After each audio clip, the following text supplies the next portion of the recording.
में निरूपित करते हैं। उस निरूपण के पक्ष को ध्यान में रखते हुए एक दो दोहे और आप देखिए, जिसमें वो कहते हैं कि दृग उर्झत टूटत कुटुम जुरत चतुर्चित प्रीत परत गांठ दुर्जन ये दई नई यह रीति। यहाँ नायक और नायिकाओं का किस तरह से मिलन होता है, ख़ास तौर से आज 21वीं शताब्दी में भी ये बात उतनी ही प्रासंगिक है जितनी बिहारी के समय प्रासंगिक है। यानी बिहारी के काव्य का अध्ययन करते समय, बिहारी के दोहों का अध्ययन करते समय जितनी मानवीय चित्तवृत्तियाँ हैं, उन मानवीय चित्तवृत्तियों को भले ही हम प्रशिष्ट स्वरूप प्रदान करते हों, लेकिन प्रशिष्ट स्वरूप के साथ ही साथ उन वृत्तियों को हम दबाए नहीं। बिहारी इसी संदर्भ में ये बात रखते हैं कि दृग उर्झत टूटत कुटुम जुरत चतुर्चित प्रीत परत गांठ दुर्जन ये दई नई यह रीति। यानी प्रेमी और प्रेमिकाओं का मिलन होता है, लेकिन समाज या परिवार के लोगों में गांठ पड़ती है। यहाँ पर ये प्रेम व्यापार है। प्रेम व्यापार ऐसा है जहाँ गांठ नहीं पड़ती है, बल्कि दो प्रेमी हृदय जुड़ते हैं। इसीलिए यहाँ आपको असंगत अलंकार दिखाई पड़ेगा, कोई संगति नहीं है। बिहारी कहीं भी भावों का वर्णन करना हो या अलंकारों का, वे दबाव बस नहीं करते हैं। सहज भाव अगर अलंकारों के रूप में परिणत होकर आ रहे हैं तो बिहारी उसे स्वीकार करते हैं। आप देखेंगे एक साथ में ही एक दोहे में ही कई अलंकारों का उन्होंने प्रयोग किया है।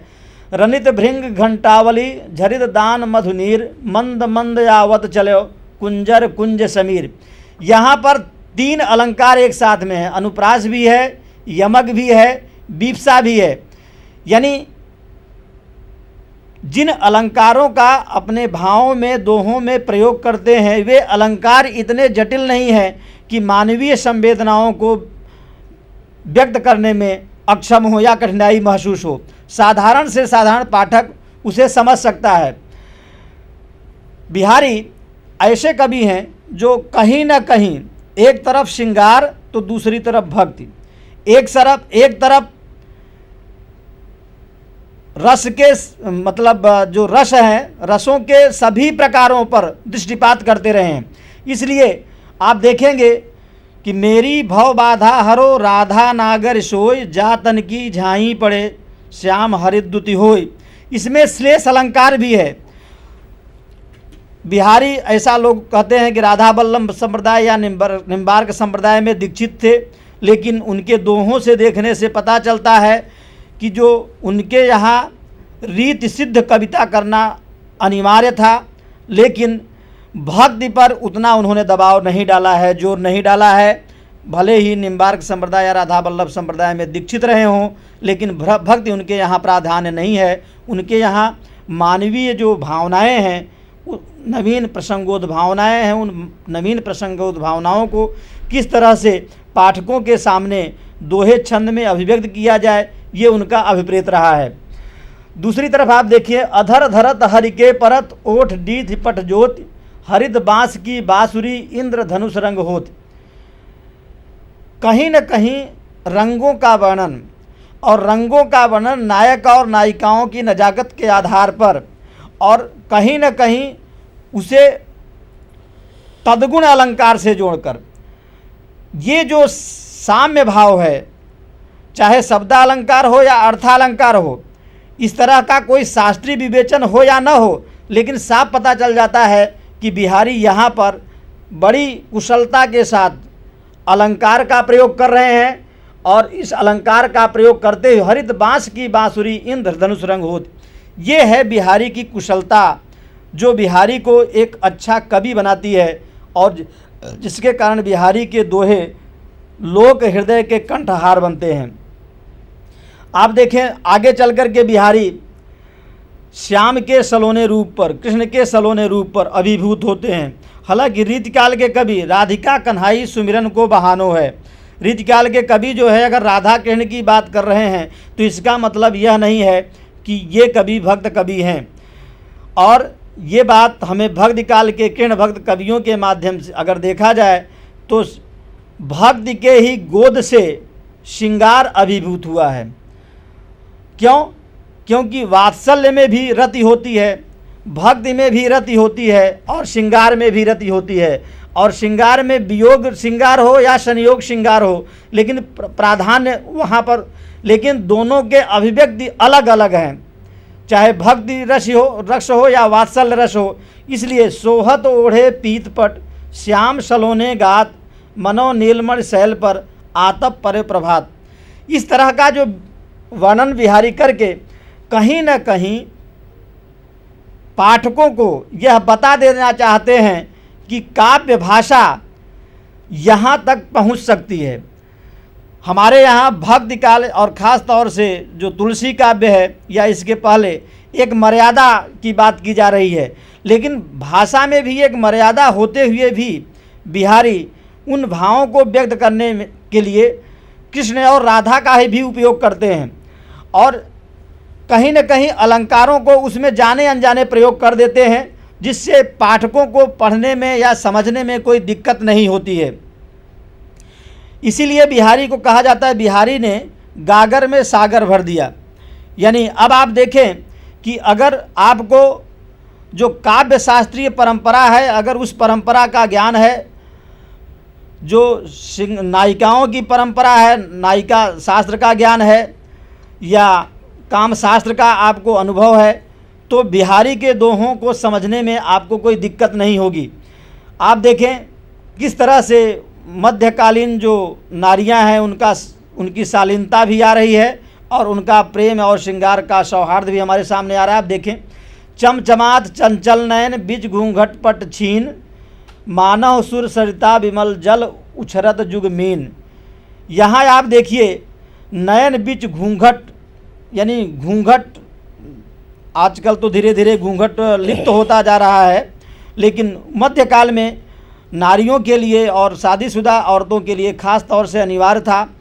यहाँ पर उन्होंने वस्त्र उत्प्रेक्षा अलंकार का प्रयोग करके मध्यकालीन जो सोच है और आज की सोच दोनों को अलग भी कर देते हैं, और यह बता देना चाहते हैं कि केवल घूंघट डाल देने से ही नारियों की या स्त्रियों की अभिलाषाएं पूरी नहीं हो जाती हैं।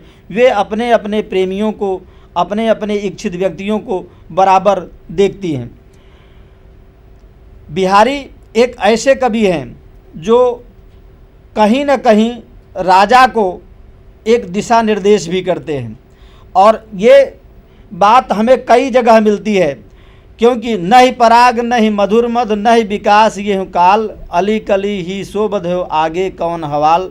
ऐसा कहा जाता है कि सवाई राजा जय सिंह जो है रानी के प्रेम में इतने मशगूल हो गए कि बाहर ही नहीं निकलते हैं, और बाहर नहीं निकलते हैं, बिहारी जाते हैं और वो दोहा लिखते हैं, तब राजा बाहर आते हैं, और बाहर आने के बाद राजा जो है अपने कार्यकाल में जुड़ जाते हैं।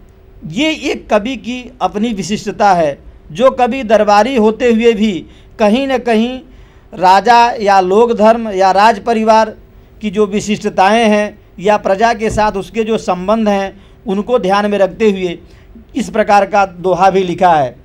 आप देखें, एक अन्योक्ति अलग स्वार्थ सुकृत न समृथा देख विहंग विचार बाज पराए पान पर तू पक्षिन्न मार। ये जयसिंह के बारे में है, लेकिन ऐसे लोगों के बारे में है जो लोग दुष्ट प्रकृति के हैं, जो लोग अच्छे हैं उनके बारे में नहीं है। आगे आप देखिए कि नायिकाओं का वर्णन करते समय उन्होंने ऊहात्मकता का भी प्रयोग किया है, अतिशयोक्त अलंकार का भी प्रयोग किया है, और यहाँ तक कि बाद के आलोचकों ने बड़ी इसकी टीका भी की है। इत आवत चल जात उत चली छसातक हाथ चढ़ी हिंडोरे सी रहे लगी उशासन सास। ये अतिशयोक्त अलंकार का भी है, ऊहात्मकता भी है।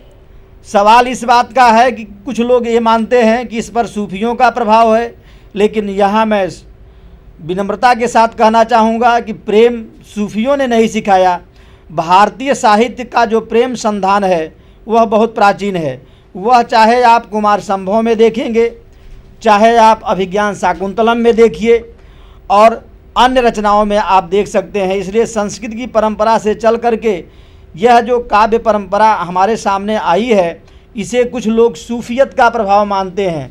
इत आवत चल जात चली छसातक हाथ, यानी चढ़ी हिंडोरे सी रहे लगी उशासन साथ। यहाँ अतिशयोक्त अलंकार का प्रयोग है, उहात्मकता है, लेकिन उहात्मकता के साथ जो नारी है उस नारी की वेदना को नारी ही समझ सकती है या प्रेमी ही समझ सकता है।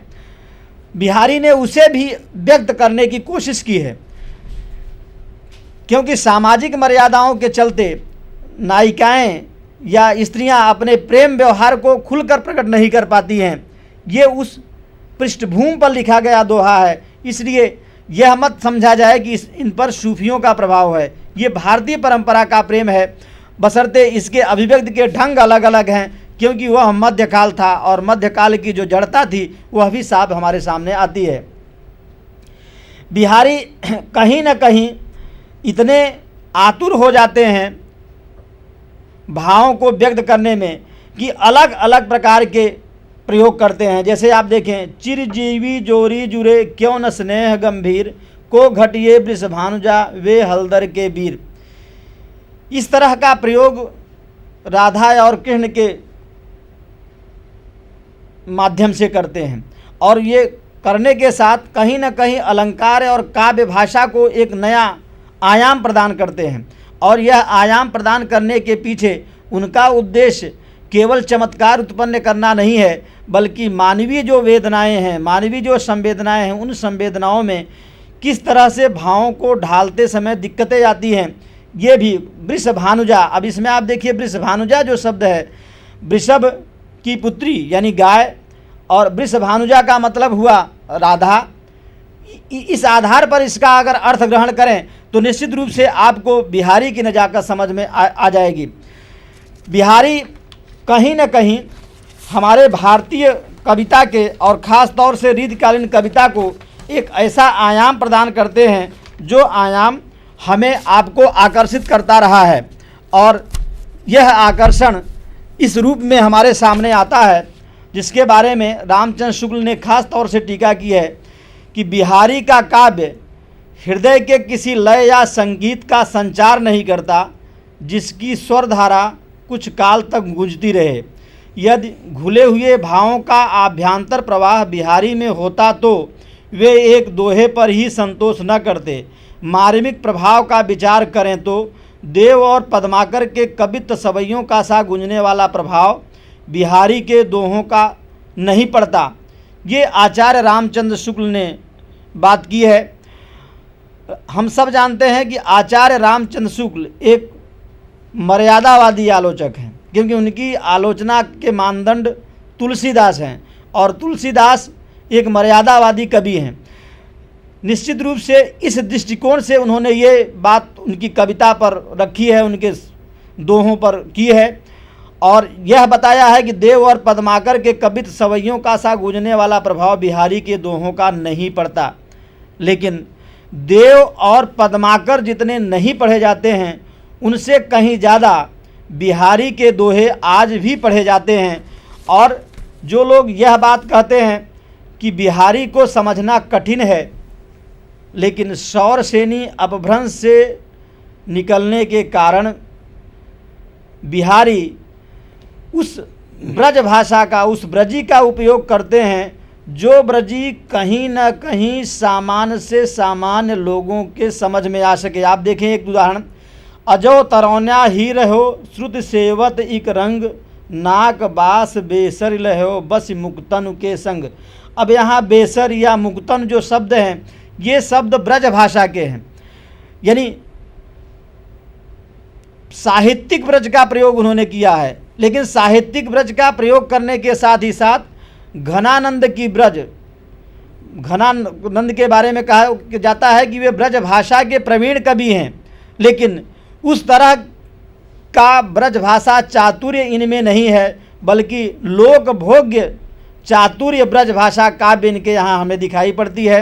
अब मैं समझता हूँ कि कुछ सवाल हमारे मित्र डॉक्टर आर.बी. राय करेंगे। चलिए राय साहब। विद्यार्थी मित्रों, रीतिकाल के बहुचर्चित कवि बिहारी, जिनके बारे में ऐसा कहा जाता है कि सूर सूर तुलसी शशि उद्गण केशवदास, अर्थात सूरदास अगर सूर्य हैं और तुलसीदास चंद्रमा हैं, तो बिहारी उस पीयूष वर्षी बादल के समान हैं जिनके आकाश में उदित होते ही पाठकों का मन मयूर नाचने लगता है, झूमने लगता है।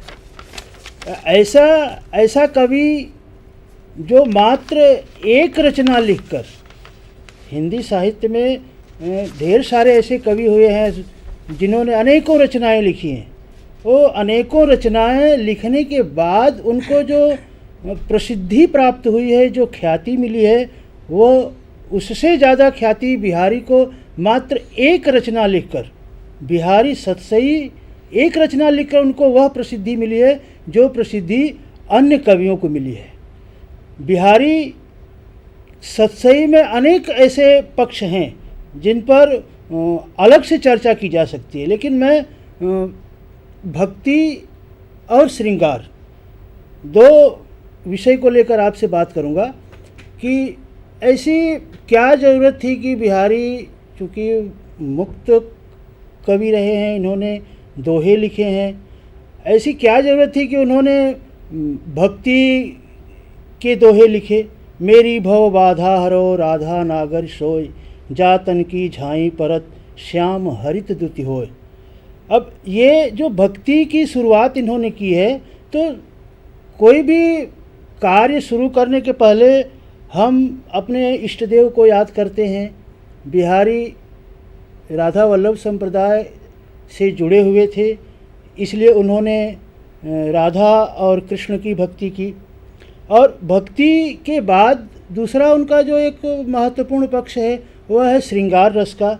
श्रृंगार रस की चर्चा करते हुए बिहारी जब बात करते हैं कि नायक और नायिका एक जगह बैठे हुए हैं बड़े बुज़ुर्गों के बीच, वो किस तरह से बात करते हैं आप देखिए कि कहत नटत रीझत खिझत मिलत खिलत लजियात, भरे भवन में करत हैं नैनन ही सो बात। एक दूसरे से बात करते हैं, कहत एक दूसरे से बात करते हैं, नटत जो है वो एक दूसरे से बात करते हुए भी अपने आप में वो एक दूसरे को मना भी करते हैं, रीझत एक दूसरे पर रीझ जाते हैं, खिझत एक दूसरे पर गुस्सा भी करते हैं।